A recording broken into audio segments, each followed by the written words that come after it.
OVP service was fueled by the courage of the men and women of the office, courage to be committed public servants working to ensure that all Filipinos experience government regardless of their proximity to the capital. Our 2026 budget proposal builds on the outcomes of the previous year, addressing the significant budget reduction we faced while envisioning a path forward through fiscal discipline and strategic partnerships. I will now proceed to discuss the highlights of the 2026 proposed budget of the Office of the Vice President.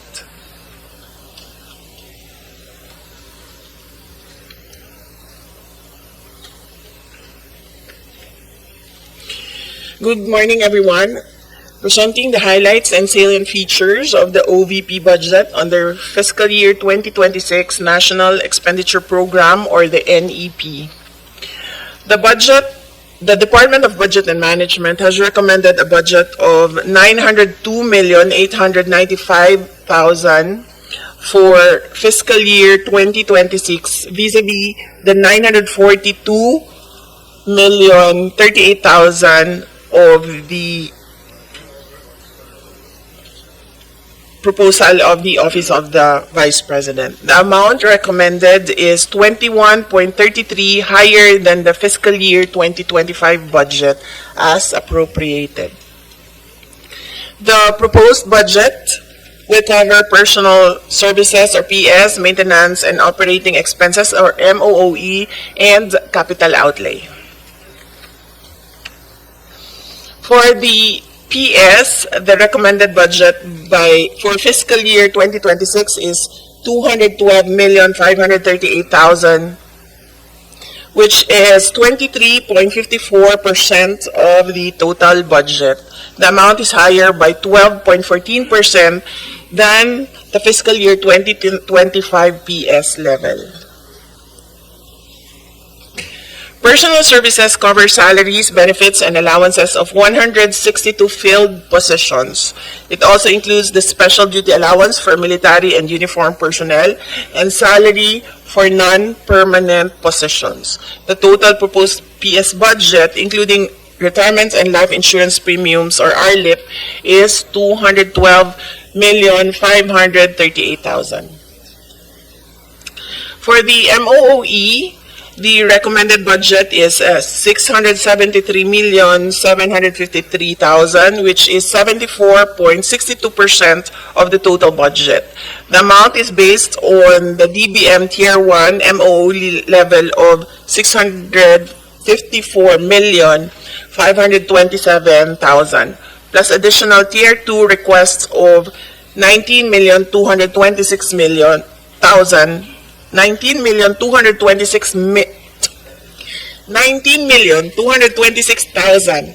for the information and communication technology or ICT related expenses in line with the DICT endorsed Information Systems Strategic Plan or ISSP.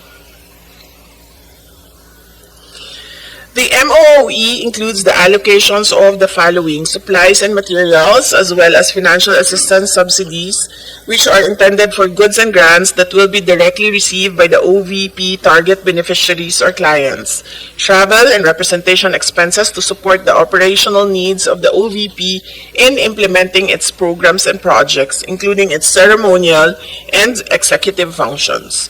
And for the provisions of professional services and rent lease expenses to cover the service fees of contract of service personnel, IT-related consultancy services as per the ISSP, and the operational needs of OVP central and satellite offices. As for the capital outlay, the total budget is 1.84% of the total recommended budget, or equivalent to 16.6 million. The recommended capital outlay covers the procurement of various information and communication technology outlays consistent with the ISSP. By appropriation source, the amount under agency-specific budget is 889,200,000 236,000 and 13,695,000 under automatic appropriations for the RLIP. Of the total amount of 902,895,000 under the fiscal year 2026 National Expenditure Program, 275,183,000 or 30.5% is allotted for various goods and grants under socio-economic programs of the OVP, which will directly benefit Filipinos. This excludes the logistics and other costs which are necessary to implement the programs. This is presenting the comparative budget of the OVP from 2020 to 2025 under the GAA and 2026 under the NEP. So in 2020, the budget was 708,019,000. In 2021, the budget was 908,790,000. In 2022, the budget was 713,408,000. In 2023, the budget was 2,356,614,000. And in 2024, the budget was 1,885,462,000.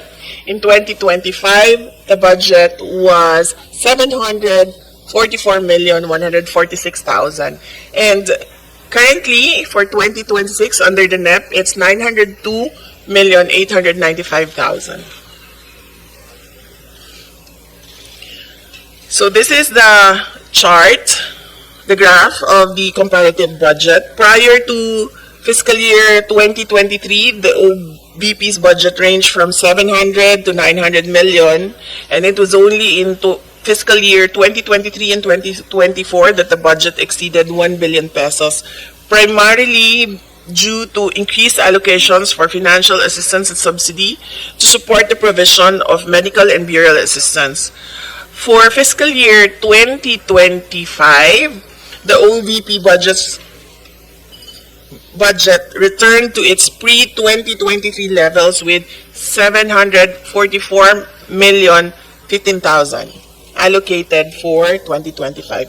The same budget level is maintained under the proposed 2026 budget with adjustments for inflation, including the mandated salary increases. Since 2020, and even with higher budgets in 2023 and 2024, the OVP was able to maintain a high full-year budget utilization or obligation rate of at least 85.55% at end year. Presented is the comparison between the 2025 and 2026 budgets under GAA and under NEP. The net increase of 158,749,000 is attributable to the following: personal services increase of 21,313,000 due to increase in number of field positions from 149 to 162, and the corresponding standard salary increases across all items. MOOE items with a total increase of 174,521,000 is for supplies and materials expenses. This is the increase in the provision for disaster relief and the rice programs, the financial assistance and subsidies for the Magnegosyo Taday program, the professional services, provision for existing contract of service personnel, the rent and lease expenses, and there is a reduction of 28,085,000 for representation expenses to partially support the requirement for PS. For capital outlay, there is a decrease in the amount of 39,796,000 in fiscal year 2026. In fiscal year 2026, included a lower portion for ICT equipment. In addition, fiscal year 2025 included budget for purchase of 4 motor vehicles and other machinery and equipment. There's also an increase in 2.7 million in retirement and life insurance premiums, which is mandatory under the GSIS contributions.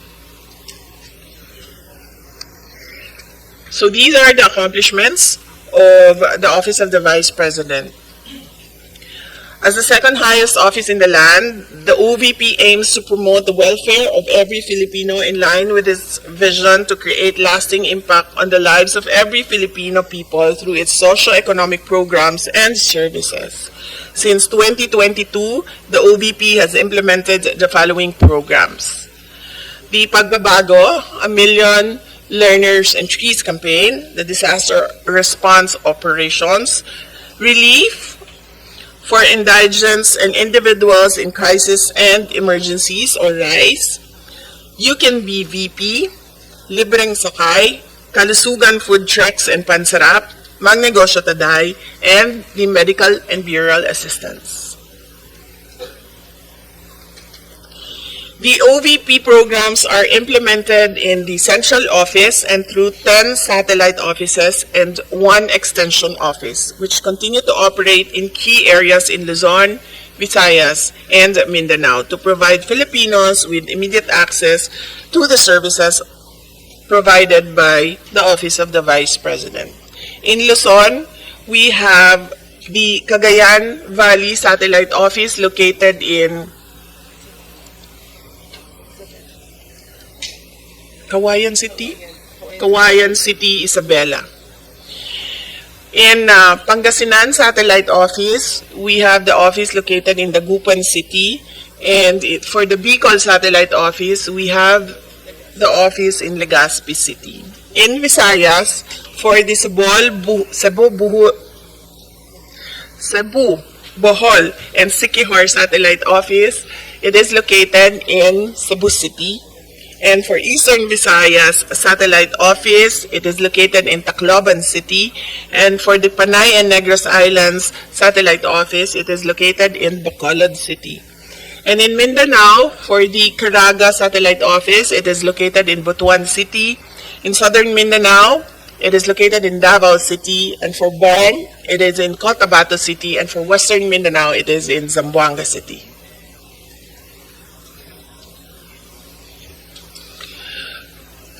For fiscal year 2024, the OVP had a target of 1,013,620 beneficiaries for all the programs and a total of 1,780,079 individuals and groups were served.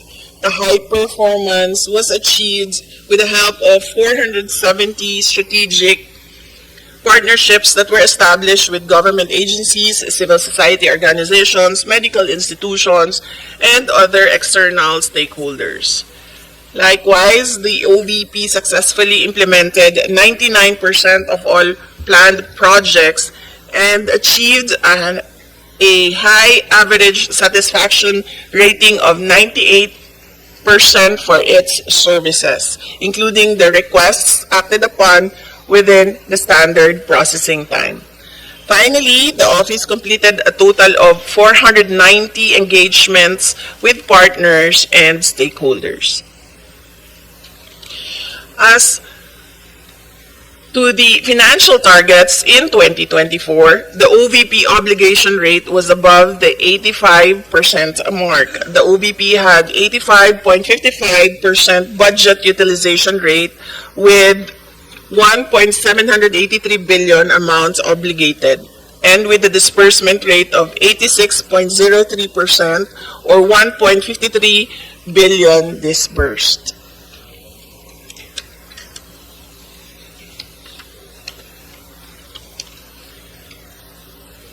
For fiscal year 2025, the OVP has continued the implementation of its flagship programs designed to provide the Filipino people with access to basic social services, with a target of 1,046,000 7,935 beneficiaries for the year, a total of 595,757 individuals, or 57% of the target, were served across all OVP programs and services during the semester. The OVP has also established 242 partnerships to support the development and implementation of its various initiatives. Notably, the OVP successfully implemented 100% of planned projects encompassing activities such as social preparation, technical assistance, and program implementation.